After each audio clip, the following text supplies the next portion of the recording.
All right, the next stop in our biomolecule tour is lipid. Let's look at some lipid basics, starting with the elements that lipids contain. All lipids contain carbon, hydrogen, and oxygen. Phosphorus is found in a special kind of lipid called a phospholipid only. So you do need to know this. I know I mentioned that, but you do need to know that nuance. You need to know that they all contain carbon, hydrogen, oxygen, and then phosphorus is just in phospholipids. The functions are varied, so we'll discuss those when we discuss each individual type. Something that is different in lipids compared to the other three kinds of biomolecules is they don't really have a true monomer and they don't form true polymers. So sometimes they'll bond together, but you're not getting that repeated chain formation that we see with the other ones. And then there are four types that we will discuss. That is triglycerides, phospholipids, steroids, and waxes.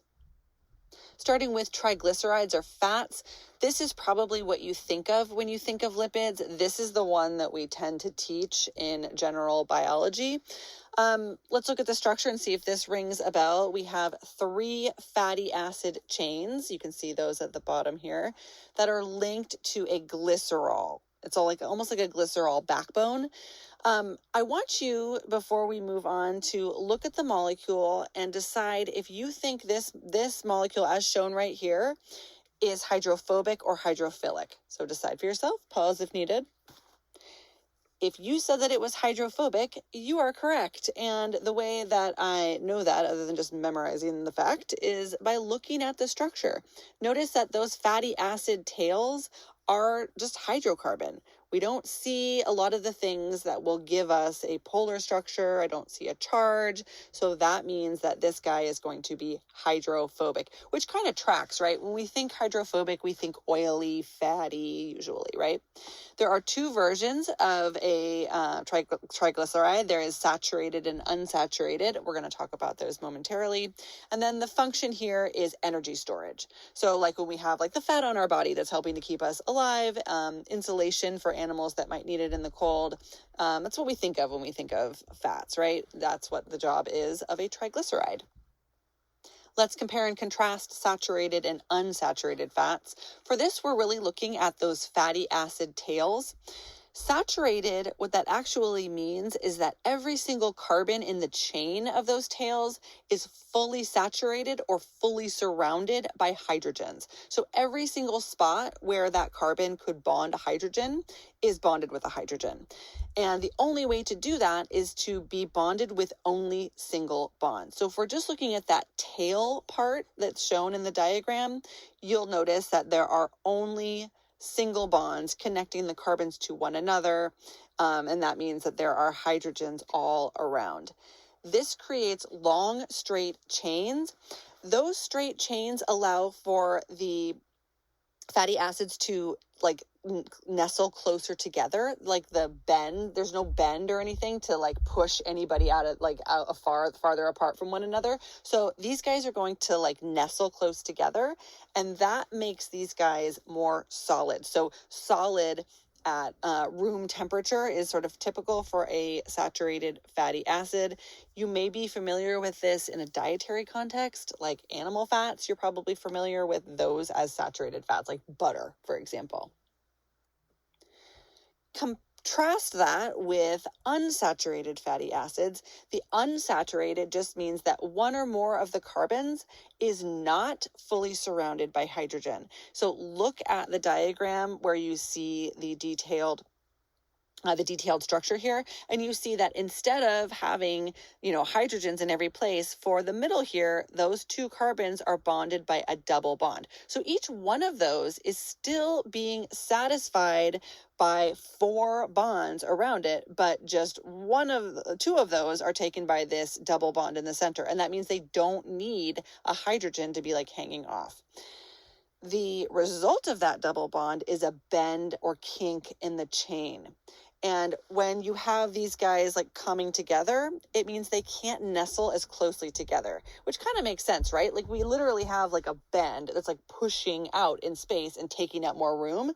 So they are not as solid at room temperature, more likely to be liquid like olive oil. So more vegetable oils are unsaturated. But the key for you to know, you really do need to know the biochemistry of this, and that is the double bond versus single bond. Next up, phospholipids.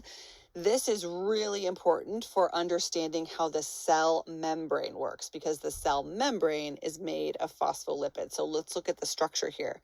We have two fatty acid tails stuck to a phosphate head. That makes the molecule what we call amphipathic, or it has a part that's hydrophilic and a part that's hydrophobic. If I didn't tell you that, I bet that you could guess which part was which just by looking at the structure of the molecule, because you know that phosphate as a functional group is negatively charged, and we know that charged molecules or charged particles love water. So that is hydrophilic. It will want to form hydrogen bonds with water. Whereas the fatty acid tails, what I'm looking at is really just hydrocarbon, and that is going to make the fatty acid tails nonpolar or hydrophobic. The function is making up the cell membrane, and also like sometimes there are like other little bubbles of phospholipid that are performing another function within the cell or between cells, but this will form, you can kind of see the diagram here. There's a more detailed look at how they arrange themselves to make a membrane, and then you see like a zoomed out view. You don't need to get too far into that. We're going to dive way into it later, but it is important to understand how this molecule is put together. You absolutely need to know which part's hydrophilic and hydrophobic and why. Steroids. Steroids, you're looking for a 4-fused ring structure. So look at the diagram on the right. If you see something like that, you are probably looking at a steroid. Different functions going on here, a couple different ones. Starting with cholesterol, I mentioned the cell membrane. In addition to phospholipid forming the structure of the cell membrane, there's a whole host of things that are like stuck into it and onto it. And one of the things that's stuck into the cell membrane is cholesterol. And cholesterol will help to maintain the fluidity of the cell membrane. So it kind of like keeps it from falling apart if it's getting too hot, and it will keep it from like freezing up and getting too stiff if it's too cold. For now, you just need to know that in general, that it has a function of maintaining fluidity in the cell membrane. There are some hormones that are steroid hormones. Not all hormones are made of steroids. There are others like proteins and stuff, but some hormones are steroid hormones. You are probably familiar with the sex hormones as steroid hormones, so like testosterone and estrogen, progesterone, etc. And then finally, vitamins.